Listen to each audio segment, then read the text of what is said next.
Our next speaker was the former Governor of Vermont, the former Chairman of the Democratic National Committee, and a former candidate for the presidency of the United States.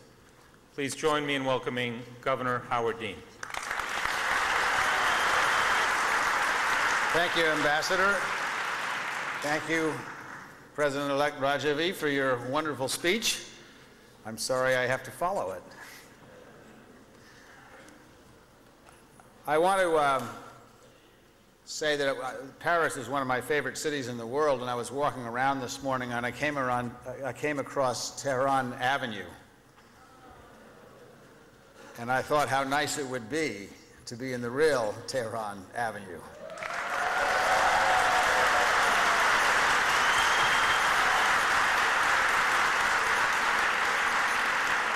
And we are a little closer to that today after all this work that we've put in for the last year. Let me make it clear, as we have in our discussions, that the United States of America is not only morally but legally responsible for what happens to the 3,400 unarmed civilians in Ashraf.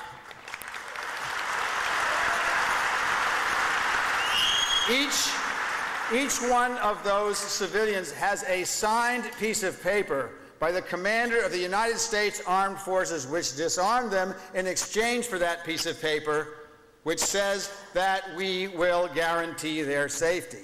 And the fact that the United States government has dithered for 12 months and not kept their word does not absolve them from the moral and the legal responsibility that they have for the lives of these unarmed civilians in Ashraf.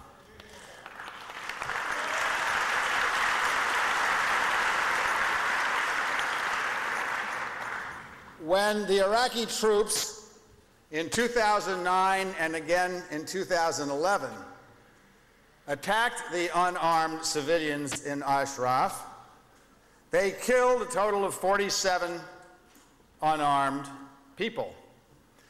Those people were murdered with United States weapons and by troops who were trained by United States trainers. But I believe that we have a legal obligation, as defined by not only the courts in the United Kingdom, in France, and in Europe, which they recently gave yet another decision, but by courts in the United States of America to delist the MEK and take them off the terrorist list. Now, why does this matter?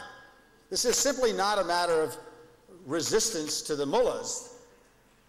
I have talked to a number of people in a number of governments, and so have a lot of other people in this panel, about who might take the 3,400 unarmed Iranian civilians as refugees. And one of the issues that comes up is that they are on the terrorist list of the United States. There is no legal basis for them to be on the terrorist list for the United States. Our court, the District of Columbia Federal Appeals Court, has said so. And the State Department has done nothing for 18 months to give clarification to that order. I always believed that the United States was a nation of laws. Where is the rule of law in the United States if our own State Department refuses to abide by the court decisions of the United States of America?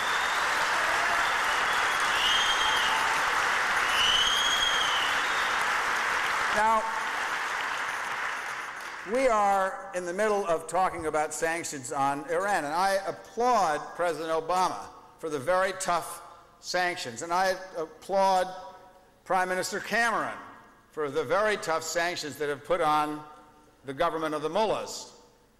Finally, let me speak about the situation on the ground in Iraq. There has been talk. And there are a number of us who are on a conference call on a weekly and sometimes even twice a week with the special representative that Secretary of State Clinton has appointed to deal with the situation in Ashraf. And the talks are cordial, sometimes heated, as they should be. But the fact of the matter is that nothing has been done on the ground. That the conditions at Camp Liberty are not satisfactory by all accounts, by the United Nations Ambassador Kobler, their special representative, by the UNHCR, by the United States, by all accounts. We cannot afford to delay anymore. As Madam Rajavi said, we delayed 5 months. Fortunately, we were able to extend the deadline, the execution deadline that was given by Prime Minister Maliki. I don't want to be in that situation when this deadline expires, which is the end of April. And so I now call on the United States and the United Nations to begin processing refugees in Camp Ashraf so there's no further delay by the Iraqi government.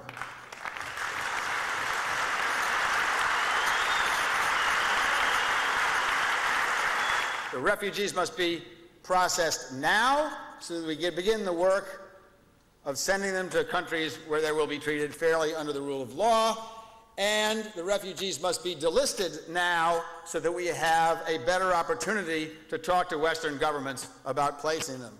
The only other country that we share the ignominy of having this group of Iranian dissidents and the resistance on the terrorist list is the government of Iran. Surely there cannot be agreement on all things, on the notion that unarmed civilians ought to be put on the terrorist list of the United States government and the Iranian government. We know why the Iranian government has them on the terrorist list, because in fact the Iranian government is a terrorist government, which hopefully will be removed by democratic means and by the kinds of Iranian spring that we've seen in Egypt and Tunisia and other places. But until that day comes, we have an obligation, a signed, solemn obligation, to make sure that no harm comes to the people who disarmed themselves voluntarily to our forces. I want to thank you for the opportunity to have worked with you for this year. The stakes have never been higher. We can feel good about the accomplishments in the last year, but my physician training said until every single Ashrafi is safe, the accomplishments are not enough. Thank you.